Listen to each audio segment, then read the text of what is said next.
दोस्तों 2-3 दिनों से पवन सिंह एक बार फिर सुर्खियों में आ गए हैं, क्योंकि जमशेदपुर में उन्होंने ऐलान कर दिया कि वो बिहार का विधानसभा चुनाव लड़ने जा रहे हैं। उन्होंने कहा कि मैंने पहले ही कहा था कि मेरे जीत से ज्यादा मेरी हार की चर्चा होगी, और चर्चा हुई भी। पूरे बिहार में अगर कोई इकलौती सीट रही जिस पर सर्वाधिक चर्चा हुई, इस पर पूरा बीजेपी, पूरा एनडीए कुनबा ताकत लगाकर भी अपने प्रत्याशी को नहीं जिता सका, वो सीट रहा काराकाट लोकसभा सीट, क्योंकि वहां से पवन सिंह ने ताल ठोक दिया था। बड़ा विवादित मामला रहा। आरके सिंह का खुलासा जो हुआ उसके बाद तो और बड़ा हड़कंप मचा। उपेंद्र कुशवाहा की नाराजगी बार बार सामने आ चुकी है कि मुझे हरवाया गया वहां से। खैर, अब वो समय बीत चुका है। मौजूदा वक्त की बात कीजिए, क्या होने जा रहा है। देखिए, 2 दिनों से हम लगातार इस पर खबर जुटा रहे थे, अलग अलग जगहों से बातचीत करके तथ्यात्मक तौर पर की सच्चाई है क्या पवन सिंह से जब सवाल पूछा गया कि क्या आप भारतीय जनता पार्टी से चुनाव लड़िएगा, अब इस पर पवन सिंह ने कहा कि समय बताएगा। तो दरअसल सच्चाई क्या है? क्या भारतीय जनता पार्टी पुनः एक बार फिर से पवन सिंह को टिकट देने जा रही है? क्योंकि पिछली बार भी मिला था उन्हें आसनसोल से, वो सीट छोड़कर वो काराकाट लड़ने चले आए। लेकिन अब विधानसभा में क्या होगा? देखिए दोस्तों, खबर जो हमारे पास पहुंची है वो आपको हम बता देते हैं। पवन सिंह पक्के तौर पर बिहार विधानसभा चुनाव लड़ेंगे, और इसके पीछे का कारण समझिए। जो वोट उनको काराकाट में मिला, उपेंद्र कुशवाहा तीसरे नंबर पर चले गए। अकेले निर्दलीय अगर प्रचार करके कोई नेता पहली बार में 3.25 लाख के आसपास वोट ला दे रहा है, तो सोचिए कितनी बड़ी उपलब्धि है। और वो कमाल पवन सिंह ने कर दिखाया।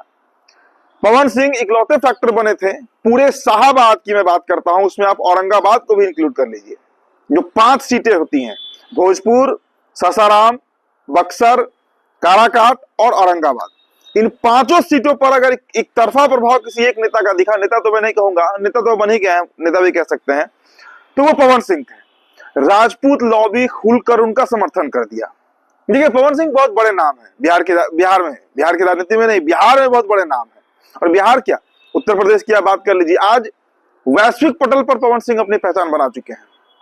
उन्हें आप अश्लीलता के साथ जोड़ दीजिए, उन्हें आप किसी चीज के साथ जोड़ दीजिए, विवाद के साथ जोड़ दीजिए, शादियों के साथ जोड़ दीजिए, अफेयर्स के साथ जोड़ दीजिए, बहुत मामले हैं जिसमें पवन सिंह घिर जाते हैं। लेकिन बावजूद इसके दोस्तों, पवन सिंह ने वो कर दिखाया लोकसभा चुनाव में कि पूरी भारतीय जनता पार्टी में हड़कंप मचा हुआ था। अब इसका आगे का रिपरकशन समझिए। जो खबरें आ रही हैं, भारतीय जनता पार्टी में बड़े लीडर से वो लगातार संपर्क में है। चाहे राजनाथ सिंह कीजिए, अभी कुछ दिन पहले की दोस्तों तस्वीर आई थी जिसमें वो राजनाथ सिंह के साथ दिखे।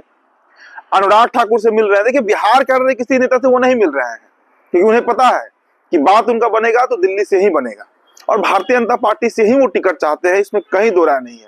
उनका ना कोई जेडीयू में संपर्क है, ना वो राष्ट्रीय जनता दल में कोई संपर्क बना रहे हैं, लेकिन बार बार बीजेपी लीडर से मिलना। देखिए दोस्तों, कई भारतीय जनता पार्टी के नेताओं से बातचीत हुई, और जो बातें निकलकर सामने आई है, किसी ने इनकार नहीं किया कि अगर वो बीजेपी में आना चाहें तो उन्हें टिकट नहीं दिया जाएगा। बहुत मजबूत चेहरा है, और उनके आने से दोस्तों सबसे बड़ी बात कि पार्टी को राजपूत लॉबी का पूरा समर्थन मिलेगा। देखिए, राजपूत वोटर्स को लेकर राष्ट्रीय जनता दल जो है वो भी मारामारी करती है, और राजपूत वोट कहीं छिटके ना, इसके लिए बिहार में इस वक्त कहने को राजीव प्रताप रूडी भी है, कई चेहरे हैं, लेकिन पवन सिंह ने वो कमाल कर दिखाया 2024 के लोकसभा चुनाव में कि उसके बाद ये पक्के तौर पर मानकर चलना होगा कि भारतीय जनता पार्टी उनको टिकट देगी। अब देखिए इसका रिपरकशन क्या होगा, इसका प्रभाव क्या पड़ सकता है एनडीए गठबंधन पर। हम एनडीए की बात कर रहे हैं, बीजेपी की नहीं।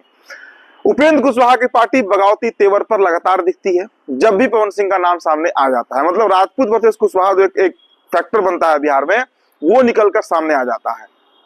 तो क्या भारतीय जनता पार्टी उपेंद्र कुशवाहा के कौश पर पवन सिंह को लाएगी? अगर ऐसा होता है तो क्या उपेंद्र कुशवाहा भागेंगे? इस पर अब भारतीय जनता पार्टी को विचार करना होगा, क्योंकि देखिए जिन सीटों की चर्चा हो रही है जहां से पवन सिंह लड़ सकते हैं, 2 सीटों का नाम सामने निकल कर आया है। तो हमारे पड़ताल में 2 सीट निकल कर आया है। पहला काराकाट विधानसभा सीट, और दूसरा डेहरी विधानसभा सीट। डेहरी विधानसभा, जी हाँ, और डेहरी विधानसभा सीट और काराकाट एक ही लोकसभा में पड़ता है, वो है काराकाट लोकसभा। रोहतास का इलाका है, विक्रमगंज, काराकाट, नासरीगंज, डेहरी, सासाराम, एक बेल्ट सभी सीटें पड़ती हैं। अब ऐसी स्थिति में दोस्तों अगर डेहरी से वो लड़ते हैं या काराकाट से लड़ते हैं, तो इन दोनों सीटों पर दावा जो है वो उपेंद्र कुशवाहा की पार्टी का है। हमने एक वीडियो में आपको बताया था कि शाहबाद में कई सीटें हैं, दिनारा है, बक्सर है, मोहनिया है, काराकाट है, डेहरी है, 5-6 सीटें हैं जिस पर उपेंद्र कुशवाहा की पार्टी तैयारी में है क्योंकि 2020 में जब विधानसभा चुनाव हुआ था तो उस समय उपेंद्र कुशवाहा की रालोसपा जो थी, RLSP, वो इन 5 सीटों पर अच्छा परफॉर्मेंस की थी। बक्सर में करीब 33,000 वोट आया था उनके प्रत्याशी को, कैमूर के मोहनिया सीट पर करीब 37,000 वोट आया था, 16,000, 18,000, 20,000 इस तरह वोट आया था। तो इन 5 सीटों पर दावा है उपेंद्र कुशवाहा का, लेकिन इसमें 2 सीटें ऐसी हैं जहां पर एक सीट पर पक्के तौर पर पवन सिंह चुनाव लड़ेंगे।